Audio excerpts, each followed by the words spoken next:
সাহাবারা তো ইয়া রাসূলুল্লাহ, খুশির খবর, বড়ই খুশির খবর।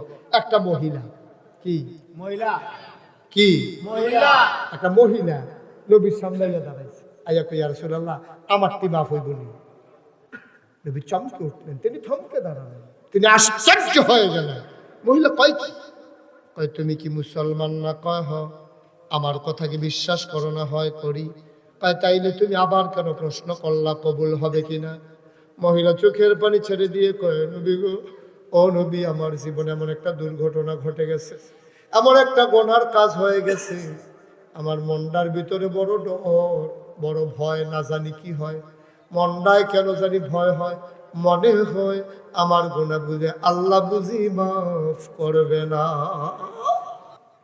নবীজি ডাক দিয়া কয়, মহিলা গো, ও মহিলা, এমন কি গুনাহ তুমি করেছো? আমি দুজাহানের বাদশা নবী, আমি বললাম গুনাহ মাফ, তুমি বলো মনে হয় আমার গুনাহ মাফ হবে না। এমন কি গুনাহ তুমি করেছো? মহিলার গাল বেয়ে বেয়ে পানি পড়ে। মহিলা ডাক দিয়া কয়, লজ্জারে খেলাপ নাই, আমি পরকালে মুক্তি পেতে চাই। আমি এমন একটা গুনাহ করছি, সাংঘাতিক গুনাহ। কয়, কি গুনাহ? আমার ঘরে স্বামী আছে, আমার স্বামীর যৌবন আছে, আমার চাহিদাও মিটাইতে পারে, কিন্তু আমি ব্যাককল মহিলা। আমার স্বামী যখন ব্যবসার উদ্দেশ্যে বিদেশ যায়, আমার ঘরে একটা বসুইরা কামলা আছে, আমি ওই মহিলা, ওই বসুইরা কামলার সাথে আমি মহিলা, আমি বোকা মহিলা, আমি গুনাহগার মহিলা, আমি ওই পুরুষটার লগে অবৈধ মেলামেশা করেছি। স্বামী থাকার পরে আমি যে অবৈধ মেলামেশা করলাম, আমার মনে বড় ভয়, মনে হয় আমার গুনাহটা বুঝে আমার আল্লাহ মাফ করবেন না।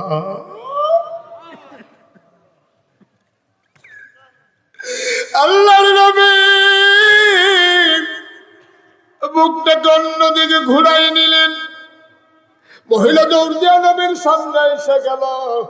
নবী আবার মুখ ঘুরিয়ে নিলেন, মহিলা আবার সামনে চলে আসে। নবী আবার মুখ ঘুরিয়ে নিলেন, মহিলা আবার সামনে চলে আসে।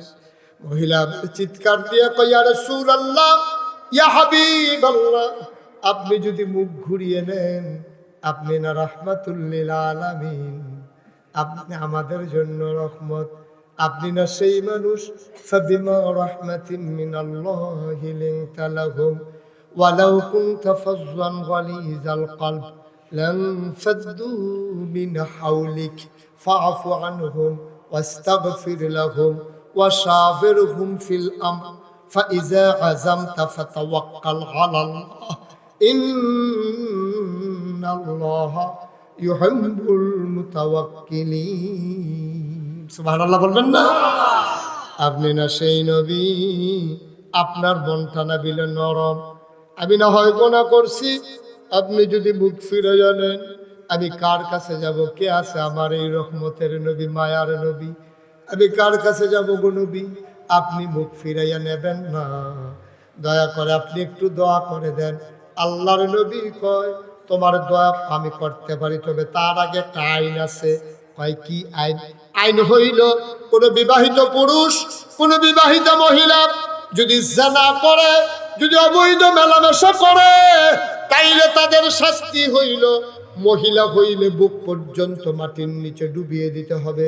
পোড়াখাল রাস্তার মোড়ে, দেবিদ্যার নিউ মার্কেটে, চান্দিনা বাস স্ট্যান্ডে, যেখান দিয়ে লোক চলাচল করে বেশি, এমন জায়গায় বুক পর্যন্ত ডুবিয়ে দিতে হবে।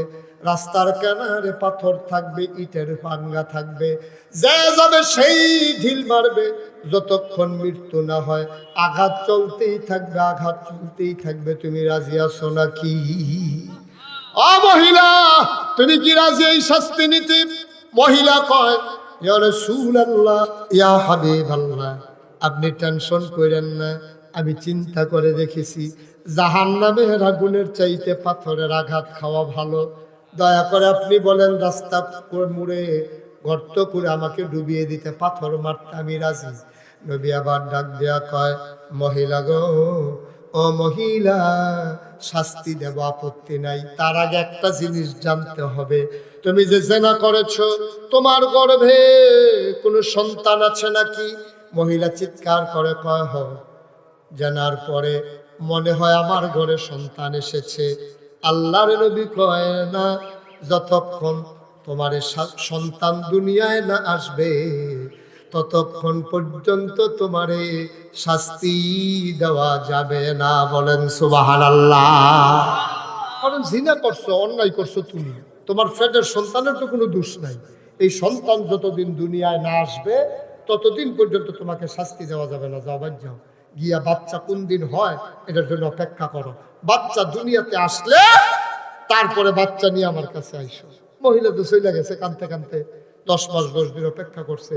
10 মাস 10 দিন পরে বাচ্চা যখন হয়েছে, কুলো লইয়া তেনা ফেসাইয়া রক্ত মাখা শরীর নিয়া বাচ্চার এনে নবীর দরবারে হাজির। ভাই ইয়া রাসূলুল্লাহ, আপনার আপনার এই উম্মত, আপনার এই উম্মতের এই নারী এসে হাজির হয়ে গেছে, আপনি দয়া করে বিচার করে দেন, যে শাস্তি দিবেন আমি রাজি। আল্লাহর নবী কয়, কে তুমি? তোমাকে তো চিনলাম না। মহিলা কয়, চিনেন না ইয়া রাসূলুল্লাহ, আমি 10 মাস 10 দিন আগে এসেছিলাম। পায় না, সেই মহিলা তো তুমি না। ওই মহিলা ছিল আরো সুঠাম দেহের অধিকারী, গা ছিল আরো বলিষ্ঠ পুষ্ট, চোখগুলো ছিল ভাসা ভাসা।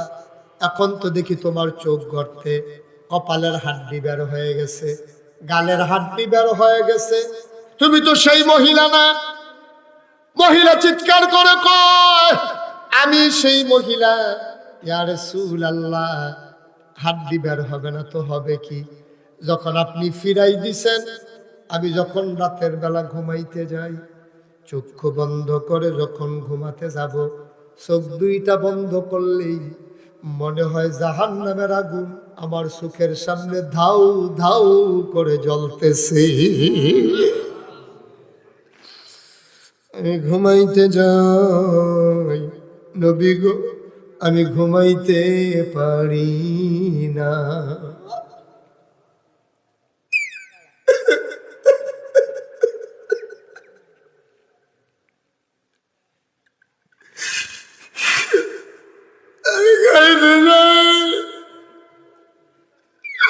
আমি খাইতে পারি না নবী গো।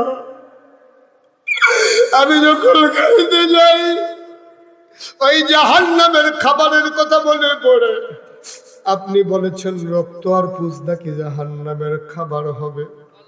আমি রুটি দিয়ে গোশত যখন খেতে যাই, মনে হয় যেন রক্ত আর পুজ আমি খাইতেছি, খাইতে পারি না।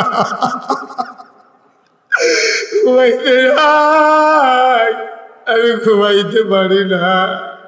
খাইতে যাই, আমি খাইতে পারি না। ও নবী, আমি জাহান্নামের ভয়ে স্থির হয়ে গেছি। জাহান্নাম, আমি কেন এই গুনাহ করলাম? জাহান্নামের ভয়ে আমি স্থির হয়ে গেছি। এমন অনেক সাহাবা ছিল জাহান্নামের আয়াত তেলাওয়াত করার সময় বেহুশ হয়ে যেতে, মানুষ পানি ঢাইলা হুশ করত। ইসলামের ৩য় খলিফা উসমান কবরের কাছ দিয়া যখন যাইতো, সবাই দেখতো কানতে কানতে তার দাড়ি, তার পাঞ্জাবি পর্যন্ত ভিজে যেত। সবাই বলতো, উসমান আপনি এমনি কান্দেন কেন? ও ভাই রে, কবরের কথা মনে হইলে আমি আর ঠিক থাকতে পারি না। নবীজি ডাক দেয়া কয়, মহিলা গো, ও মহিলা, তুমি তো সেই মহিলা না। মহিলা কয়, আমি সেই মহিলা। কানতে কানতে, না খাইতে খাইতে চোখ গড়তে চলে গেছে, গালের হাড্ডি বের হয়ে গেছে। নবী কয়, বাচ্চা কখন হয়েছে? কয়, একটু আগে দুনিয়াতে এসেছে। কয়, সে কি রুটি খাইতে পারে? কয়, না, দুধের বাচ্চা কেমনে খাবে, মাত্র জন্ম হয়েছে। কয়, গোশত খাইতে পারে। কয়, ইয়া রাসূলুল্লাহ, কিভাবে সম্ভব? কয়, তোমারে যদি এখন শাস্তি দেই, তুমি তো মরে যাবা, বাচ্চা কি খাবে? মহিলা চুপ মেরে আছে, কথা কয় না। নবী কয়, বাচ্চা তো দুধ ছাড়া মরে যাবে, তাইলে বাচ্চা দুনিয়ায় আইসা লাভ কি? বাড়িতে চলে যাও। বাচ্চা যেই দিন রুটি আর গোশত খাইতে পারবে, ওই দিন আসবা, এর আগে শাস্তি দেওয়া হবে না। এর আগে শাস্তি নাই। মহিলা কাঁদতে কাঁদতে চলে যায়। হাদিস শরীফে এসেছে, কিছুদিন পরে মহিলা হাতের ভিতরে রুটি আর গোশত দিয়া, বাচ্চা যখন দুধ খাওয়া চাইরা রুটি গোশত খেতে শিখছে, মহিলা বাচ্চার হাতে রুটি গোশত দিয়ে এসে দাঁড়াই গেছে। নবীজি কয়, তুমি কি সেই মহিলা? কয়, হ্যাঁ ইয়া রাসূলুল্লাহ। কয়, আরো তো শুকাই গেছো।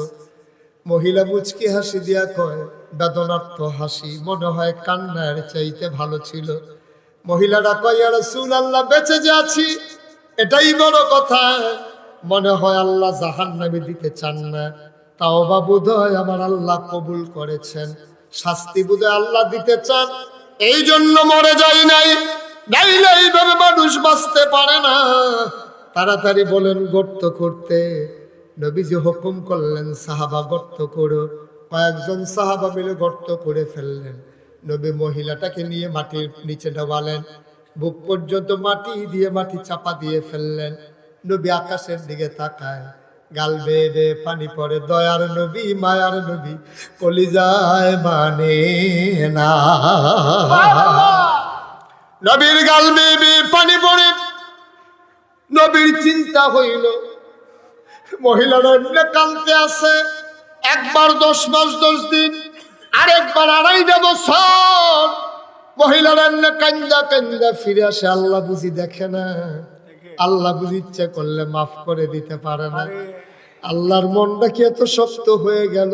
তিনি না রহমান, তিনি না রাহিম। আল্লাহ কি করতেছে? কেন ওহী নিয়ে আসে না যে বড়াইল? নবী হুকুম করে না, পাথর মারা শুরু করো। আকাশের দিকে তাকায়, যে বড়াইল আসে না। নবী বললেন, পাথর মারা শুরু করো। একজন সাহাবা ছুটলো, পাশে একজন দাঁড়াইছিল সাহাবা। মহিলার গায়ের রক্ত পাশের সাহাবার গায়ে এসে লাগছে। নাক শীতকালেন, এটা পাপী মানুষের রক্ত আমার গায়ে লাগলো।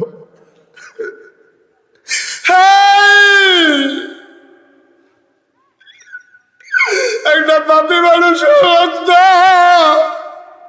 আমার গায়ে লাগলো। নবীজি এটা নজরে পড়ছে। নবীজি ডাক দিয়ে আনছে, এদিকে আসো। কয়, মহিলার রক্ত তোমার গায়ে লাগছে? কয়, হ।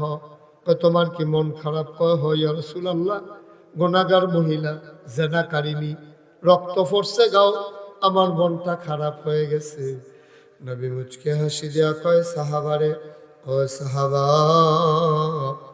এই মহিলার রক্তটাকে আল্লাহ এত পাক বানাই ফেলছে, এত দামি রক্ত বানাই ফেলছে। মদিনায় যে পরিমাণ মানুষ আছে, সবগুলা মানুষকে এই মহিলার রক্ত দিয়া জান্নাতি বানাই দেওয়া যাবে।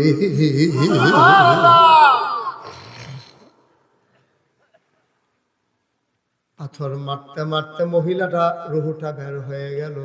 নবীর গাল বেয়ে বেয়ে পানি পড়ে। জিবরাইল ঠিক যখন মহিলাটা ইন্তেকাল করেছে, মারা গেছে, জিবরাইল আইসা কয়, আসসালাতু আসসালামু আলাইকা ইয়া রাসূলুল্লাহ। নবীজির বড় অভিমান, নবীর মনটা বড় খারাপ। নবীজি ডাক দেওয়া কয়ে, জিবরাইল আগে আসতে পারলাম না।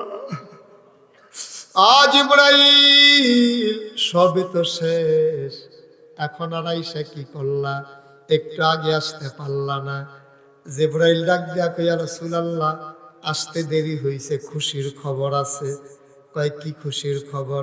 কয়, নবী গো, যেই মহিলাটার আপনি শাস্তি দিছেন, যেই মহিলাটা এত বড় গুনাহ করেছে, আল্লাহর পক্ষ থেকে খুশির খবর হইল, তার জীবনের গুনাহগুলা মাফ করাইয়া জান্নাতি বান্দাদের তালিকায় এই মহিলার নাম আল্লাহ লিখে নিয়েছে।